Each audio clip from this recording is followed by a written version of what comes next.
Vivimos en realidad en tiempos de calamidades naturales por todas partes. Grandes inundaciones, aumento del hambre, de la miseria, de las enfermedades, de las pestilencias. Algo que hoy está de moda se llama la desinformación, la mentira, la falsedad, las conspiraciones. Aún las iglesias de Dios han sido arrastradas en parte a cuestiones de naturaleza partidaria. En la revista Las Iglesias de Dios, muchos de los dirigentes se enfocan en la política en vez de la palabra de Dios. Eso también es como una pandemia, arrasa con todo. La mayoría de los seres humanos desconoce lo que sucede después de la muerte. Muchos piensan inmediatamente, ¿y qué habrá pasado con este que murió? Y ni siquiera le pudimos dar un entierro, dicen ellos, a como se lo merecía, porque había que llevarlo rápido o escondido, en secreto. Solo unos pocos en realidad entienden. La pregunta es, si todas estas cosas en realidad están indicando la próxima venida de Jesucristo, o, dicho de otra manera, para que Cristo, ¿qué cosas sucederán antes del retorno de Jesucristo? Esto es importante y sobre eso es que vamos a enfocarnos. En Isaías 57, versículo 1 y 2, leemos lo siguiente: perece el justo y no hay quien piense en él, y los piadosos mueren y no hay quien entienda que delante de la aflicción es quitado el justo. Cuando muere una estrella de cine, hacen un gran alboroto porque murió fulano. En todas las noticias, en la televisión, en el internet, por todos lados aparece. Cuando muere un justo, uno de Dios, nadie lo nota, nadie sabe nada, nadie entiende, porque no comprenden lo que aquí está escrito. Delante de la aflicción es quitado el justo. Cuando el justo muere, se acaban las aflicciones para eso. Ya no hay nada que lo pueda hacer perder la corona de la vida. Se acabó sus pruebas, sus tribulaciones. Versículo 2, entrará en la paz, donde descansarán en sus lechos todos los que andan delante de Dios. ¿Qué lechos? El sepulcro es el último lecho donde descansan los justos. Para siempre, de ninguna manera. Estos justos evitaron los terribles tiempos de persecución y de miseria que se avecinan. Estos fieles conocieron el amor de Dios, la verdad, y vivieron con amor, fe, esperanza y verdad. Aprendieron a depender directamente de Dios día a día y no de la camaradería social propia de muchas congregaciones. ¿Por qué? Porque usted, cualquiera, puede tener compañerismo, puede tener asociarse con alguien, disfrutar de la fraternidad con alguien, pero lo importante es, y la fraternidad, y la comunión, y el compañerismo con Dios, ¿dónde quedan? Muchos en las iglesias lo que hacen es tener trato social, pero de lo que menos hablan, enfocan, platican y se concentran es ¿qué dice Dios? ¿Qué quiere Dios de cada uno de nosotros? Vamos a leer Juan 5, 25 al 29 para que entendamos que el verdadero compañerismo en realidad es con Dios el Padre y el Señor Jesucristo. Solamente dependiendo directamente de Dios por la obediencia, oración y estudio se tiene comunión con Él. Entonces, ¿dónde poner la mirada? ¿Acaso la muerte es el fin de los justos? Absolutamente no.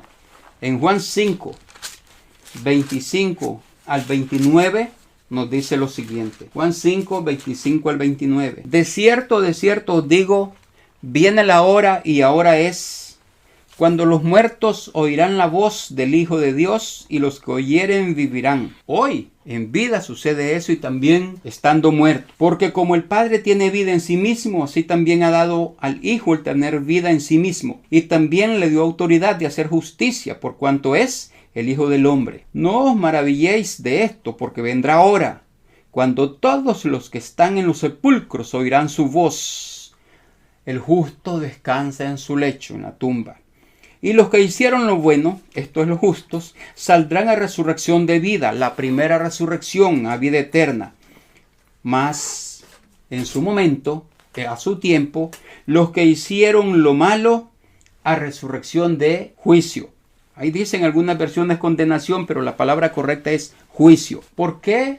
Unos serán levantados a vida física para que puedan oír por primera vez la verdad, para que se conviertan, para que se arrepientan, para que Dios los sane y los perdone. Esos podrán acceder a la vida eterna, al reino de Dios, cuando sea su tiempo. Otros se levantarán, pero no para oír, sino para pagar con la muerte segunda. ¿Por qué? Porque en este tiempo, cuando fueron llamados, se volvieron contra Dios, no obedecieron y se echaron hacia atrás. Primero, debemos entender cómo estamos nosotros personalmente delante de Dios, para que luego podamos comprender qué debe de ocurrir inmediatamente en la profecía. En Lucas capítulo 18, versículos 7 y 8, leemos lo siguiente. Lucas 18, 7 y 8 nos dice así. Lucas 18.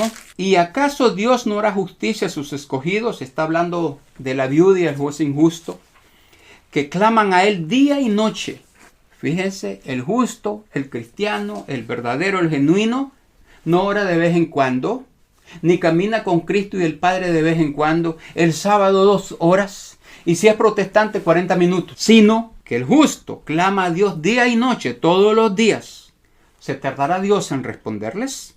Os digo que pronto les hará justicia. Pero la pregunta es, cuando venga el Hijo del Hombre, ¿hallará fe en la tierra? La fe verdadera. 7 y 8. Lucas 18, 7 y 8. Por eso, el justo clama siempre. No importa si hay pandemias, si hay calamidades, si está bien o está mal.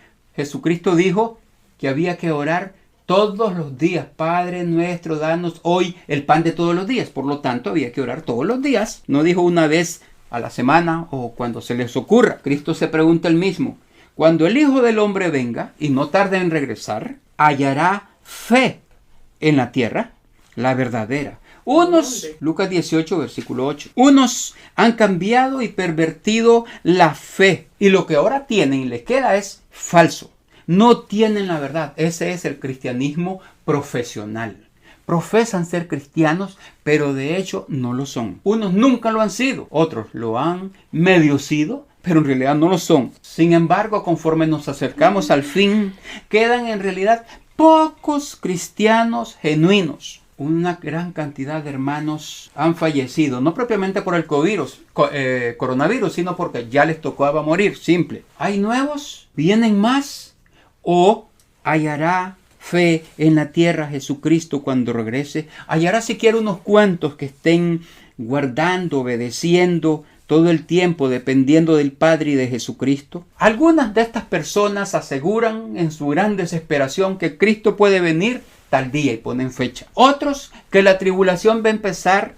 Ahí tenemos un montón de datos de gente que dicen empezó en el 2008, va a empezar en el 2011, 2000, y ahí van poniendo fecha cada vez. Uno está diciendo que empieza en el 2021, pero hay otros cristianos que están todavía en peor situación y dicen Cristo puede venir en cualquier momento, puede haber un rapto esta noche o mañana.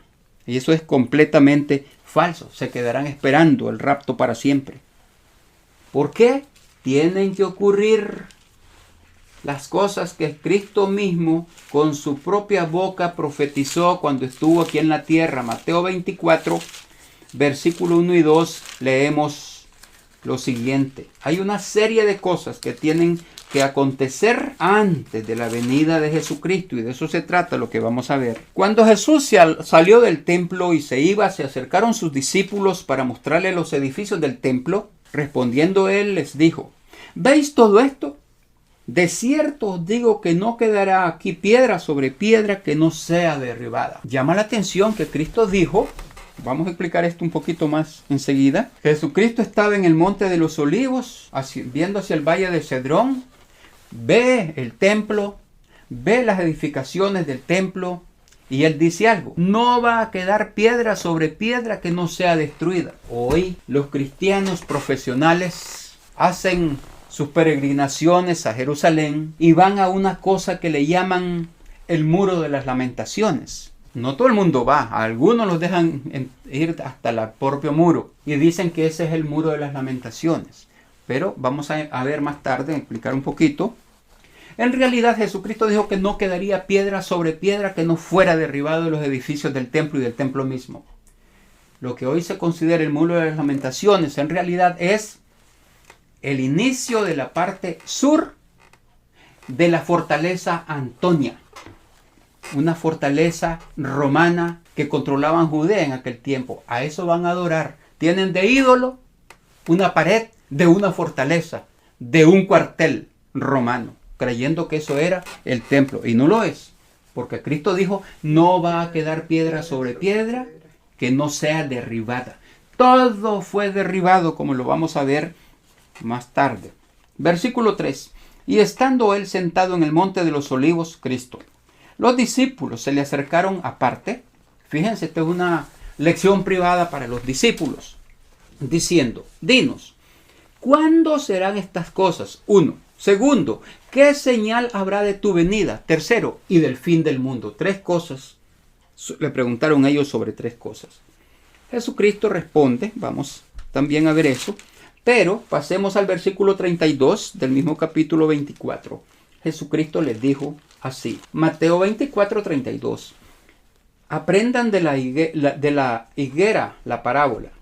Cuando ya su rama está tierna y brotan las hojas, sabéis que el verano está cerca. Está diciendo, ustedes que son mis discípulos, examinen por dónde estamos para que sepan si ya va a venir el Hijo del Hombre. Está hablando en parábola. Así también vosotros cuando veáis todas estas cosas, conoced que está cerca a las puertas. Jesucristo dice muy claro, todas estas cosas. No puede quedar una sola cosa que no haya ocurrido porque no vendrá. Él va a venir cuando ocurran todas las cosas que Él dijo. ¿Ha ocurrido todas las cosas que Él dijo? Todavía no.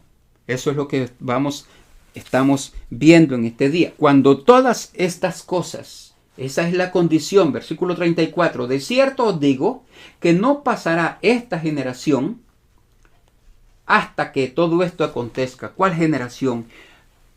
Esa generación última, cuando comiencen a suceder las cosas que Él dijo, sucederá todo junto y no quedará ninguna cosa que no suceda. Todas las cosas sucederán para que Jesucristo pueda venir. De modo que queda desbaratado la doctrina del rapto secreto que puede ocurrir en cualquier momento. Falso. Va a ocurrir hasta que ocurran, y no va a ser rapto tampoco, es la venida de Cristo, hasta que ocurran todas las cosas que dijo Jesucristo. La condición es hasta que todo esto se cumpla. En el tiempo de las cruzadas, cuando vino la peste negra, la peste bubónica que se le llamó, muchos de cristianos, se hacía entre comillas, profesionales, proclamaron, es el fin, ya viene Cristo. La cantidad de muertos que habían. Dijeron, ahora sí es la pestilencia. Viene el coronavirus este tiempo y dicen, ya viene. En unas iglesias de Dios comenzaron a predicar ellos sin ningún entendimiento sobre las últimas 7 plagas. Ya vamos por la 5ª, dicen algunos. Ya vamos por la 6ª, dicen otros. Ya casi se acaba. No tienen la menor idea de lo que están hablando. Hoy, dicen ellos, ahora sí, ya es el fin. En realidad, es importante entender que Dios no se equivoca. Él no ensaya. Él no es como los que fabrican las vacunas. Ensayan una vez, otra vez y otra vez. A ver qué le pasa a este, qué le pasó al otro, cómo reacciona el otro. Dios no es científico, microbiólogo, preparador de vacunas, de ninguna manera. Él es el Dios que lo planeó todo con antelación y que está llevando todo a cabo. Muchos dicen, Dios se equivocó cuando puso a Adán y Eva en el Edén y llegó el diablo. No.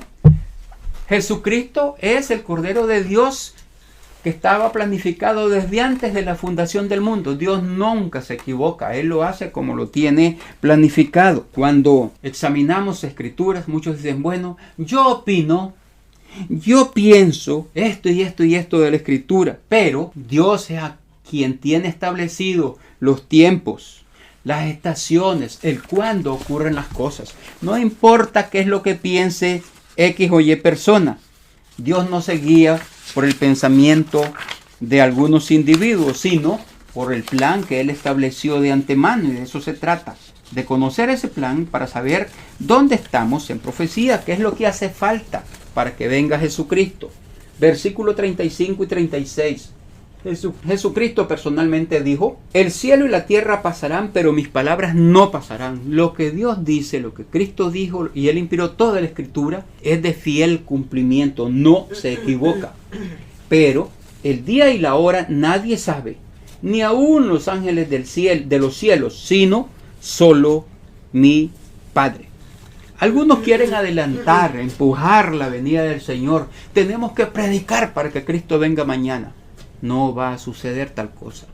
Vendrá cuando Él lo tiene planificado. Otros, recuerdo una pareja de personas de una iglesia de Dios, se proclamaron ellos los dos testigos. Uno de ellos fue a parar a la cárcel, estuvo preso por asuntos de impuestos. Uno de los dos testigos, según decían ellos.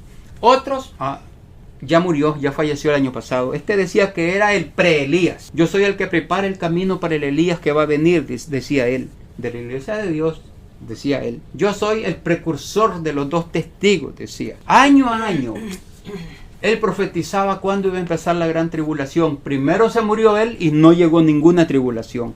Porque Dios no funciona de ese modo. Volvamos a Mateo 24, de nuevo a los versículos 1 y 2. Cuando Jesús salió del templo y se acercaron sus discípulos para mostrarle los edificios del templo.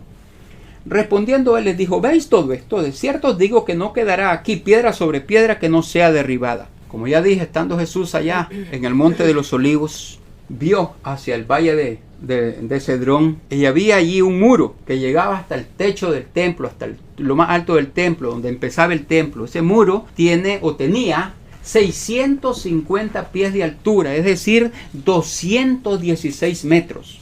Desde donde él está viendo el Monte de los Olivos, volver a ver el templo y ver esa gran estructura, esa gran muralla de 216 metros de alto, exactamente 216 metros con 16 pulgadas. Y él dijo, no va a quedar piedra sobre piedra que no sea destruido. Efectivamente, en el año 70 los ejércitos de Tito arrasaron absolutamente con todo aquello, con aquella imponente edificación. Pero la gente hoy, como ya dijimos antes, hace peregrinaciones hacia un ídolo que se llama el muro, dicen ellos, de las lamentaciones, no entendiendo que las edificaciones del templo fueron totalmente destruidas. En el versículo 4 y 5 Jesús respondiendo Jesús les dijo, mirad que nadie os engañe.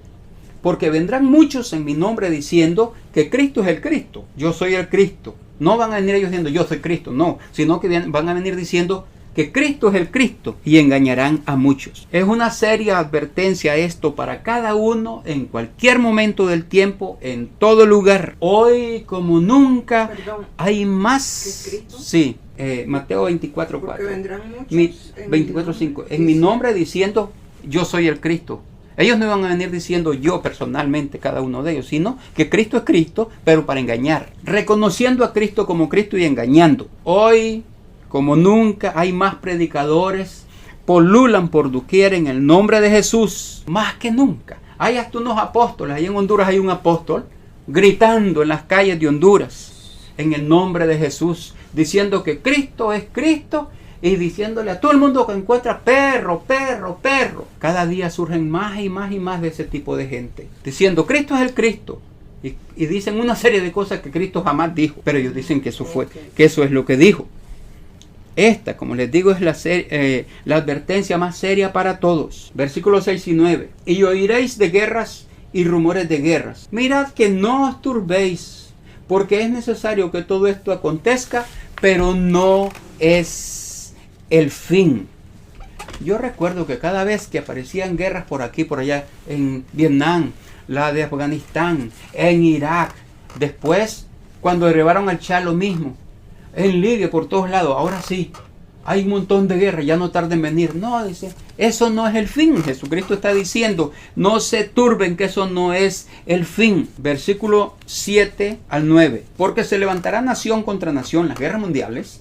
Eso es nación contra nación, y reino contra reino, y habrá peste, la peste bubónica, la peste española, hoy el coronavirus, etc.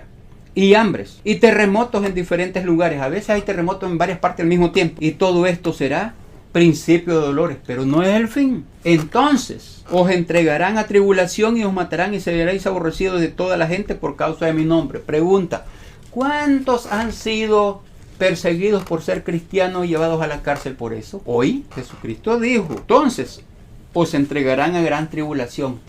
Está en el futuro próximo. Versículo 10. Muchos tropezarán entonces. Mejor traducido, esta palabra es muchos serán guiados a pecar. Porque está hablando del tropiezo, tropezar y dejar la verdad. ¿Cómo se tropieza dejando la verdad? Pecando. Muchos serían guiados a pecar. A muchos, por ejemplo, es increíble por lo más poquito. Jesucristo mismo advirtió, un poquito de levadura leuda toda la masa. A algunos se les enseña y se les dice, miren, como nosotros aquí venimos de largo, entonces si ya pasó el sábado, estamos, en cuanto termine el sábado quizás de la reunión, ahora vamos a los restaurantes y compran y piden comida para todos. Yo pago, dice uno. ¿Acaso no los están enseñando a tropezar, a quebrantar el sábado? Por muy simple que parezca. Pero ahí tenemos el comienzo. Muchos tropezarán entonces. Versículo 11 y 12. Y muchos falsos profetas se levantarán y engañarán a muchos. Y por haberse multiplicado la maldad, el amor de muchos se enfriará. Porque la gente mira, ve lo que hace ese que dice que es el hermano de la iglesia de Dios y se resfría. Pero este hermano no es el ejemplo. El ejemplo es Jesucristo. Mas el que perseverare hasta el fin, este será salvo. Todo lo que demanda Jesucristo es perseverar hasta el fin para poder ser salvo. Versículo 14. Y será predicado este evangelio del reino en todo el mundo para testimonio a todas las naciones. Y entonces vendrá el fin. Veamos 2 de Timoteo 3, 1 al 4. 2 Timoteo 3, 1 al 4. También debes saber esto, que en los postreros días vendrán tiempos peligrosos, porque habrá hombres amadores de sí mismos, avaros, vanagloriosos, soberbios, blasfemos, desobedientes a los padres, ingratos, impíos, sin afecto natural, implacables, calumniadores, intemperantes, crueles, aborrecedores de lo bueno, traidores, impetuosos, infatuados, amadores de los deleites más que de Dios. Hombres amadores de sí mismos. Hombres que aprecian mucho la estima propia. Hombres narcisistas, egoístas, manipuladores. Eso es para los tiempos del fin. El hombre intenta resolver los problemas por sí mismo. ¿Cómo? Haciendo la guerra para traer la paz. Por eso leemos en 1 de Tesalonicenses 5:1 lo siguiente. 1 de Tesalonicenses 5:1. Pero acerca de los tiempos y de las ocasiones no tenéis necesidad, hermanos, de que yo os escriba. El cristiano real sabe y conoce los tiempos y ocasiones, es decir, las fiestas y días santos de Dios. Por eso Pablo dice, en cuanto a esto no tienen necesidad de que se les escriba porque tienen la guía. ¿Cuál? Las fiestas y los días santos de Dios. Versículos 2 y 3. Porque vosotros sabéis perfectamente que el día del Señor vendrá así como ladrón en la noche. Que cuando digan paz y seguridad, entonces vendrá sobre ellos destrucción repentina, como los dolores a la mujer encinta, y no escaparán. Pregunta es, ¿cómo harán una paz que se hará añicos casi de inmediato? ¿Por qué?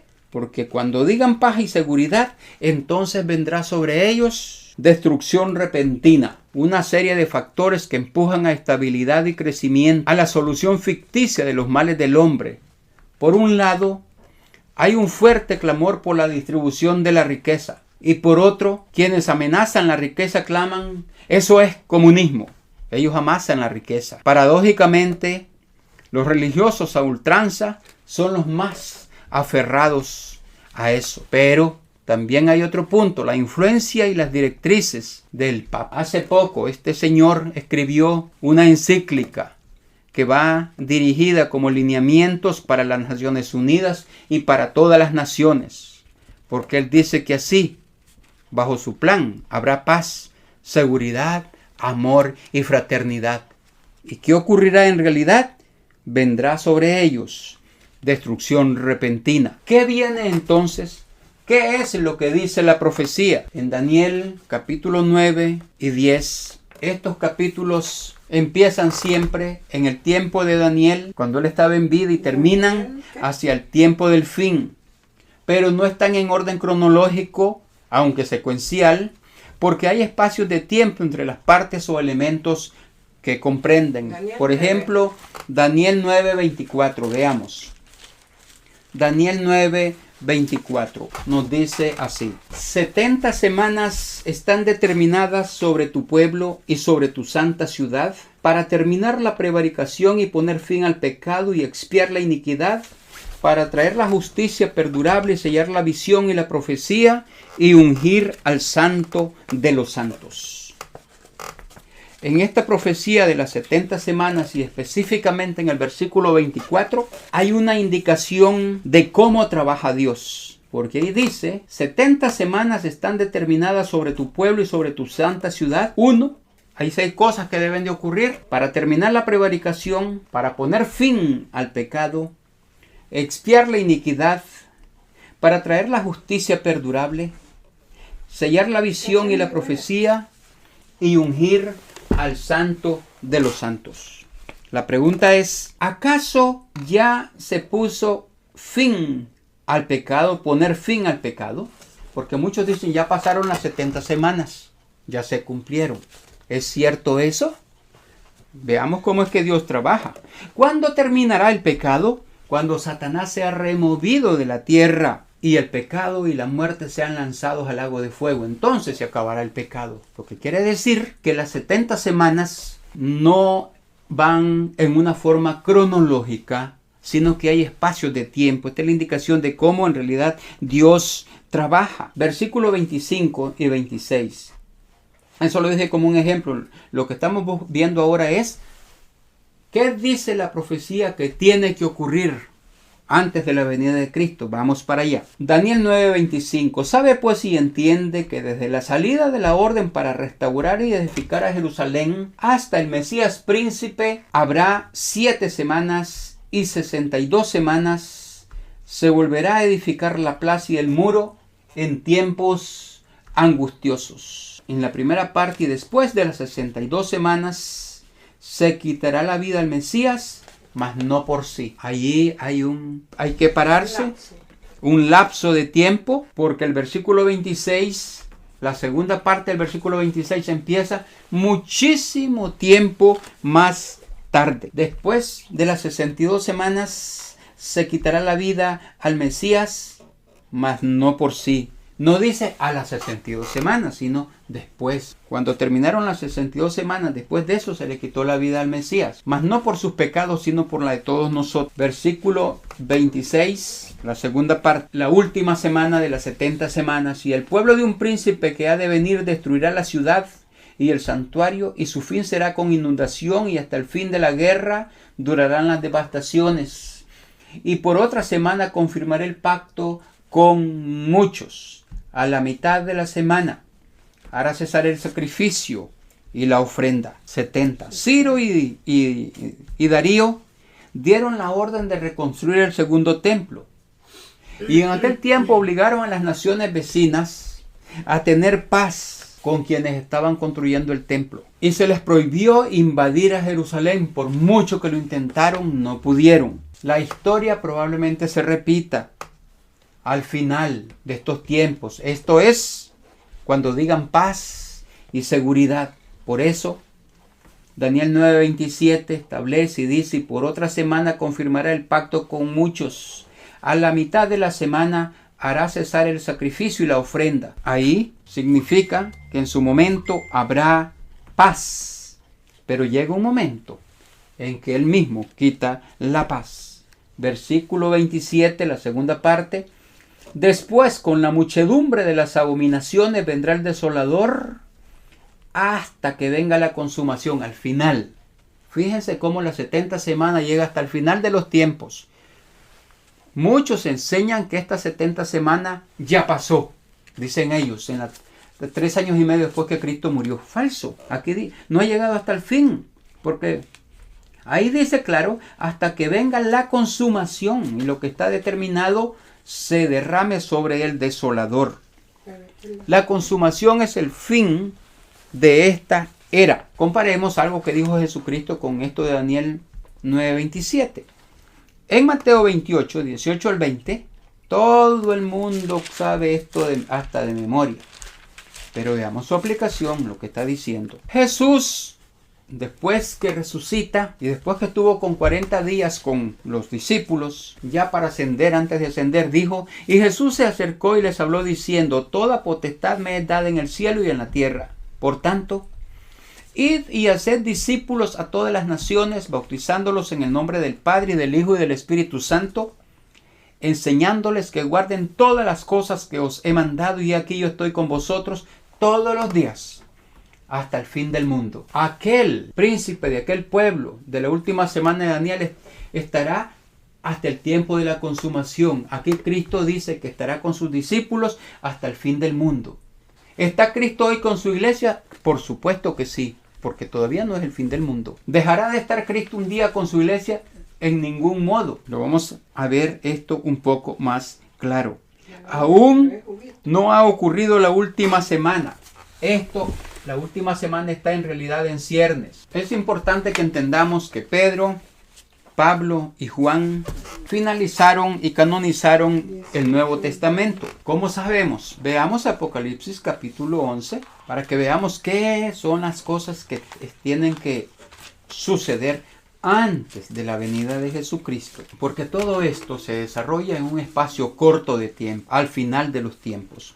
Entonces, dice Juan, me fue dada una caña semejante a una vara de medir, y se me dijo: levántate y mide el templo de Dios y el altar y los que adoran en él. Cuando a Juan se le dio esta visión, allá por el año 98, 99, Juan ya era viejito. En el año 70, los ejércitos de Tito invadieron Jerusalén, destruyeron totalmente el templo. Ya no había más templo. Entonces, aquí dice, se le da a Juan algo para que se le dijo: levántate y mide el templo de Dios. ¿Cómo va a medir un templo que no existe? ¿Qué quiere esto decir? Al final de los tiempos tendrá que construirse un templo antes de la venida de nuestro Señor Jesucristo. ¿Por qué?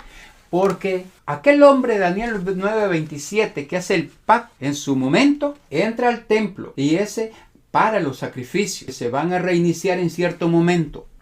A la mitad de la semana para los sacrificios e instaura la abominación desoladora, la gran tribulación. De eso se trata lo que vamos a ver.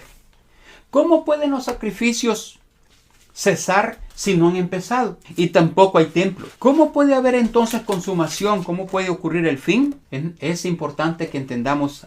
Juan fue llevado cautivo a raíz de las guerras de los judíos. Él fue llevado cautivo.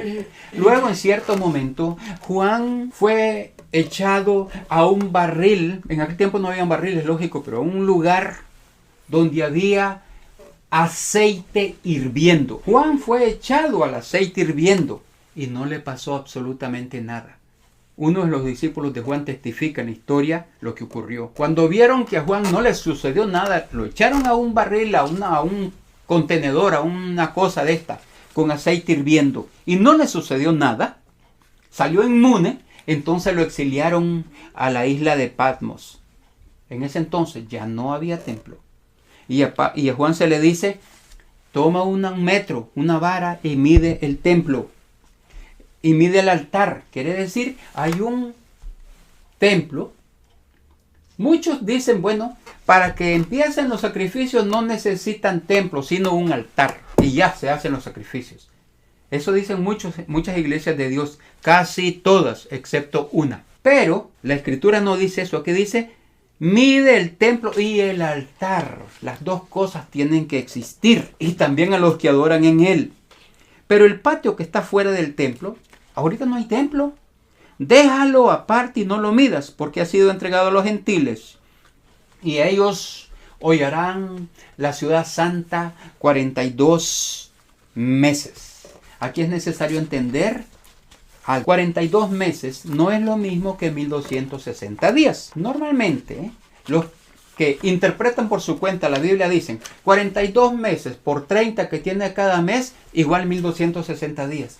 Pero así no es como Dios calcula. Vamos a ver un poco. Versículo 3. Y daré a mis 2 testigos que profeticen por 1260 días.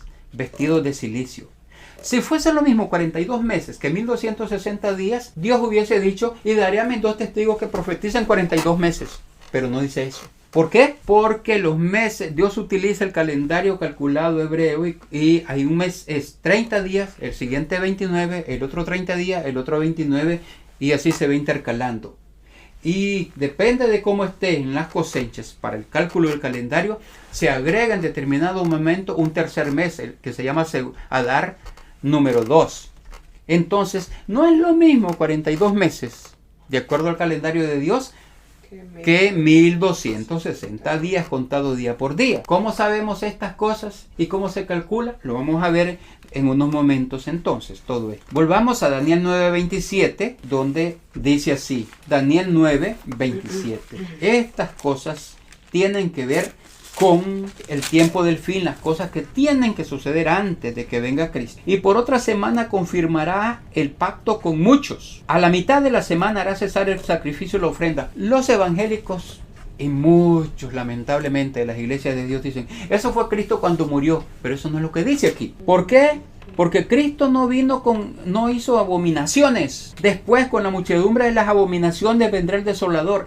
Eso no corresponde a Jesucristo. A la mitad de la semana hará cesar el sacrificio. ¿Cómo? Con la abominación desoladora y la gran tribulación. ¿De qué estamos hablando? Cuando se levante el templo y se haga el altar, este hombre entrará al templo y se sentará en el lugar santísimo y se proclamará el mismo Dios. Estamos hablando de algo que sucede, en este caso Daniel 9:27, un poquito antes de que empiece la gran tribulación. En Daniel 11, versículo 40, leemos lo siguiente. Daniel 11, 40. Pero al cabo del tiempo el rey del sur contenderá con él. ¿Con quién? Y el rey del norte se levantará contra él. ¿Contra quién? Como una tempestad. Está hablando, ese él es el rey del sur. Porque si hay rey del norte, tienen que haber rey del sur. Se levantará contra él como una tempestad con carros y gente de a caballo y muchas naves y entrará por las tierras e inundará y pasará. Entonces, ¿qué se levantará primero? Las cosas para el tiempo del fin. Lo que tiene que suceder antes de la venida de Cristo. Se levantará el rey del norte, es decir, Europa. Hoy Europa está en crisis, pero del caos y de la crisis surgen siempre los caudillos. Los que han vivido países donde han habido revoluciones saben esto. Hay una gran guerra, hay un caos, hay anarquía, hay crisis. Y de pronto sale el más osado allí, ¡bum!, se hace el caudillo, se monta en el poder y después nadie lo quita. Eso es en todas partes, todo el tiempo, la misma cosa. Conforme Europa se vaya más y más hundiendo en crisis, ahorita hay una crisis terrible, en parte causada por la pandemia, pero también por los malos manejos económicos y por una serie de cosas, porque tiene que llegarse al fin, de todos modos. Pero cuando el caos, y hay un presidente aquí del sur de este país, que le gusta el caos, él declara eso. ¿Por qué? Porque del caos surge uno. ¿Qué surge entonces? Un líder de en medio de ellos, que será no solo el rey del norte para Europa, sino para todo el mundo. Pero eso está todavía en ciernes, todavía no existe uno, o todavía no lo conocemos. Ese será el rey del norte. Pero ¿qué tiene que surgir a la par del rey del norte antes de la venida de Cristo? Si hay un rey del norte, tiene que haber un rey del sur también. ¿Quién se perfila hoy como el rey del sur? En la escritura establece que el rey del sur estará integrado por Turquía, Egipto, Libia y parte de Etiopía. Hoy por hoy, quien reta a diestra y siniestra y inició una guerra y la ganó, se llama Erdogan, el jefe de Turquía. ¿Es él el rey del sur? No lo sabemos, todavía está eso en ciernes, pero ciertamente Turquía participa como parte del rey del sur, de acuerdo a la profecía. Pero no han surgido todavía, está pendiente de que se cumpla Daniel 11:40. Al cabo del tiempo, allá al final de este tiempo, cuando ya vamos a llegar, el rey del sur contenderá con el rey del norte y el rey del norte se levantará, los ejércitos europeos, contra él, con carros y gente de a caballo y muchas naves, y entrará por las tierras e inundará y pasará. Falta más que tenemos que leer en esta escritura, pero ¿qué otra cosa tiene que surgir antes de la venida de Cristo? Por cuestiones de tiempo no vamos a leer tanta escritura, pero tiene que surgir un comercio mundial bien regulado, bien organizado. Hasta ahora está en involución y evolución. Se empeora y se mejora. Estados Unidos, con el último presidente, con el actual, retrocede. Ha retrocedido en muchas cosas. En cambio, China y las naciones del Asia, incluyendo Oceanía, hace apenas menos de un mes firmaron un tratado grandísimo que abre uno de los mercados más grandes de toda la Tierra. El sistema cambiario normalmente va acompañado de cambios en la tecnología. ¿Por qué? Porque tiene que haber seguridad en el sistema. Y una llamada de atención ahorita mismo que ha ocurrido es que todas las instituciones del gobierno de los Estados Unidos, el Ministerio de Defensa, el Ministerio de Comercio, todo ha sido hackeado. La seguridad cibernética no existe allí. Se han robado un montón de información, no saben cómo responder. El presidente mejor se queda calladito. ¿Pero qué provoca ese tipo de cosas? Que los ingenieros desarrollen más y más y más y más y logren hacer algo para poder controlar todo por todos lados al mismo tiempo. Para eso ocurren ese tipo de cosas. Hasta que todo esté a su punto. En realidad, hasta el sistema eléctrico ha sido hackeado en Estados Unidos. La pregunta es, ¿y por qué ahora precisamente? Porque todo esto también tiene que ver con la otra parte. Antes de la venida de Jesucristo, tiene también que desarrollarse lo que se conoce como la marca de la bestia. Por eso es que cuando se establezca un gobierno, un comercio mundial, global, completo, deberá ser regulado con un mecanismo de control. Se ha estado ensayando por buen rato algo que se llama la moneda virtual. Ese famoso Bitcoin y un montón de monedas.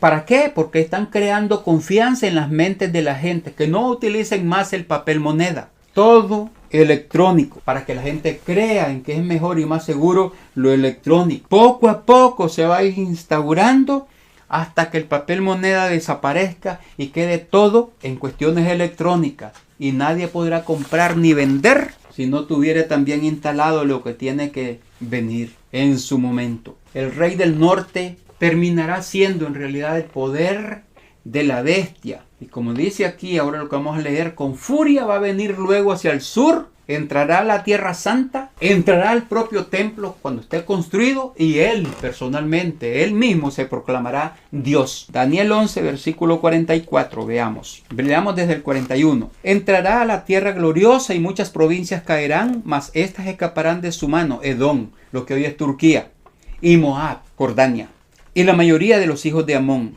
Extenderá su mano contra las tierras y no escapará el país de Egipto. El rey que forma parte del rey del sur, formará parte. Y se apoderará de los tesoros de oro y de plata y de todas las cosas preciosas de Egipto, y los de Libia y de Etiopía le seguirán. Pero noticias, nótenlo, del oriente y del norte, lo atemorizarán y saldrá con gran ira para destruir y matar a muchos. ¿Qué es lo que va a hacer entonces? Y plantará las tiendas de su palacio entre los mares y el monte glorioso y santo. Mas llegará a su fin, entonces sí, y no tendrá quien le ayude. ¿De qué estamos hablando? Versículo 44. El rey del norte invade al del sur, pero cuando eso ocurra, entonces los reyes del oriente y del norte, ¿de qué país se está hablando? De Japón, China, Asia del suroriente, la India. Eso es el oriente. Los reyes del norte, ¿quiénes? Rusia, Corea y otros países más como Mongolia, casi no es país, pero en fin, Mongolia. Esos se convertirán en la armada más grande del mundo.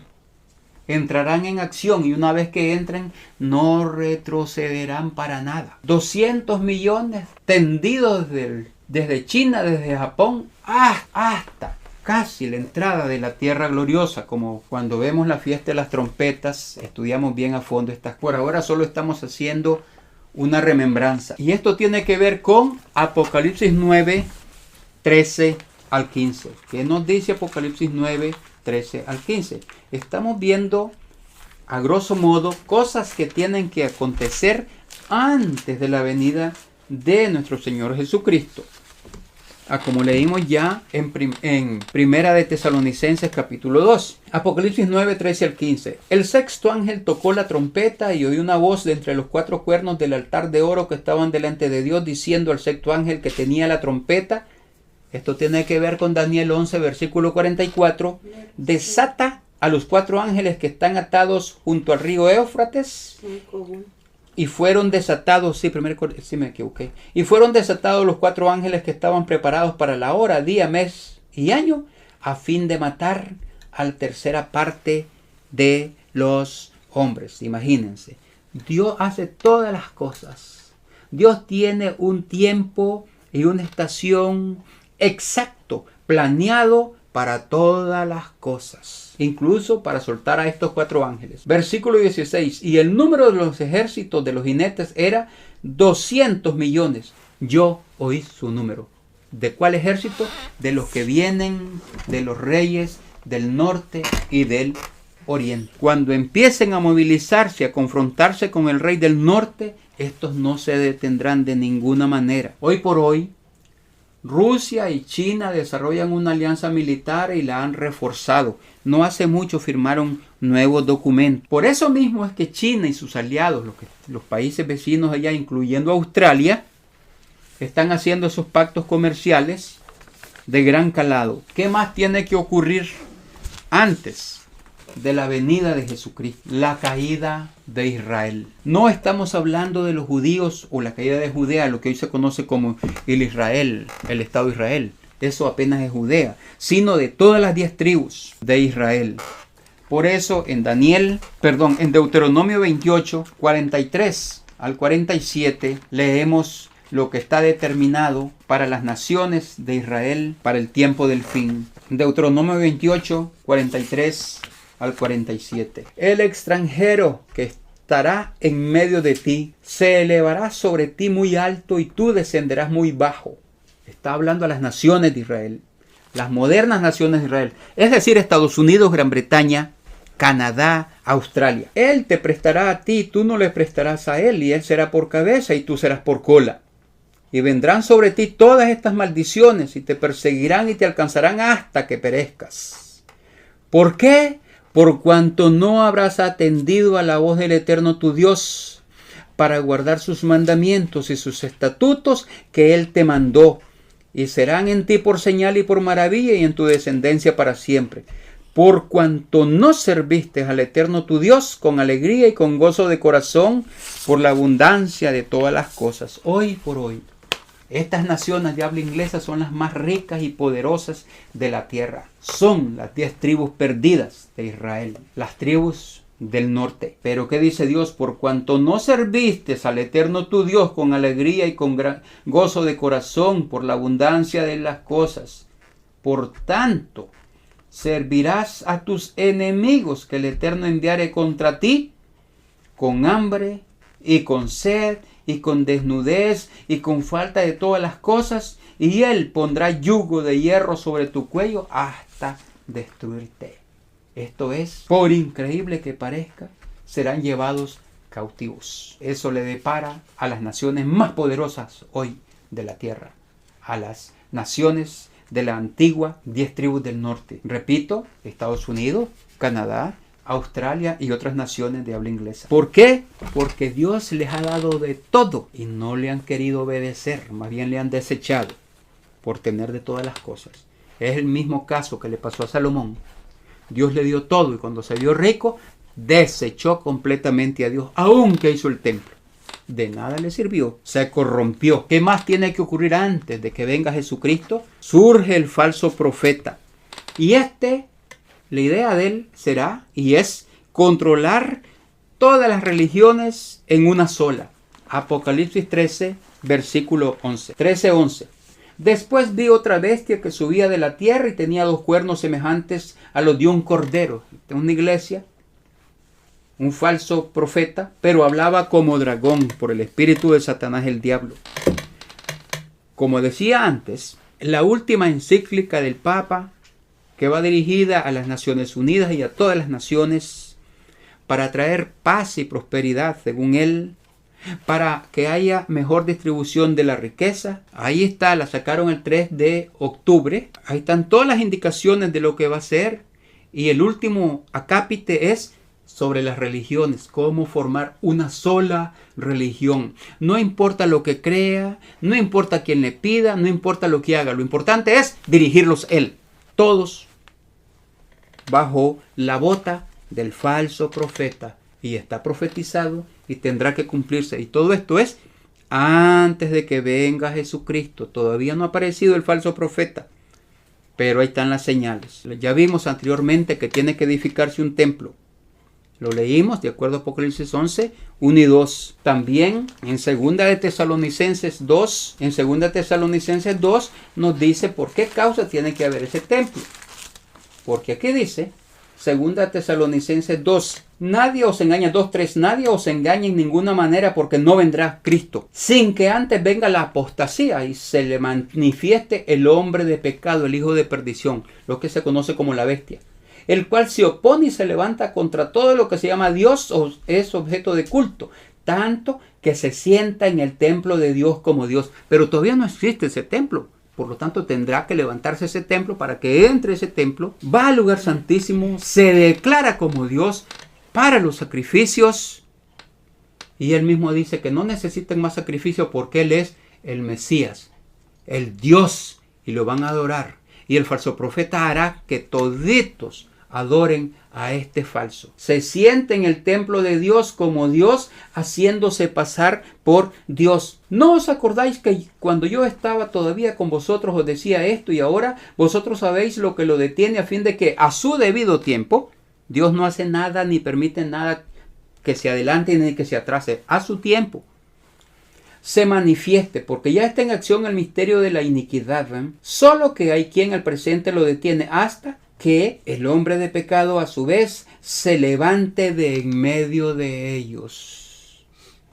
Entonces se manifestará aquel inicuo, quien el Señor matará con el espíritu de su boca y destruirá con el resplandor de su venida.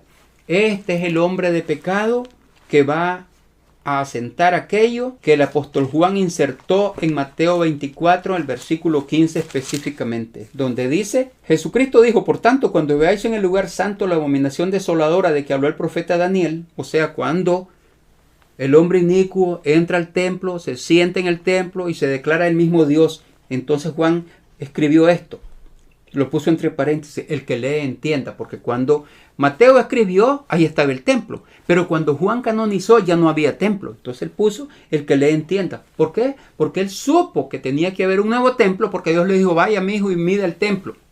Pero ya no había. Entonces él dijo, tiene que haber un nuevo templo. Y lo puso entre paréntesis. El que lee entienda. El hombre de pecado, el hijo de perdición, se proclamará Dios. Muchas cosas hoy por hoy están listas para el culto, pero todavía no hay templo. Luego entonces aparecen los dos testigos, de acuerdo a Apocalipsis 11:3. Todo esto antes de la venida de Cristo. ¿Quiénes son los dos testigos? No vamos a leer hoy porque ha tomado bastante tiempo, pero en Ageo y Zacarías proclama que son aquellos dos que simbolizaron Zorobabel, el gobernador de Judea, y Josué, el sumo sacerdote. Ellos dos hombres simbólicos y simbolizan a uno que será el gobernador de lo que había el Estado de Israel y a un sumo sacerdote que Dios los convertirá con su poder y serán ellos los dos testigos. ¿Cómo lo sabemos eso? Apocalipsis 11 en el versículo 4 nos dice, esto es 11:4 nos dice así. Es interesante lo que aquí dice. Apocalipsis 11 versículo 4 tiene una declaración interesante. Estos testigos son los dos olivos, esos mismos que están en Ageo y en Zacarías.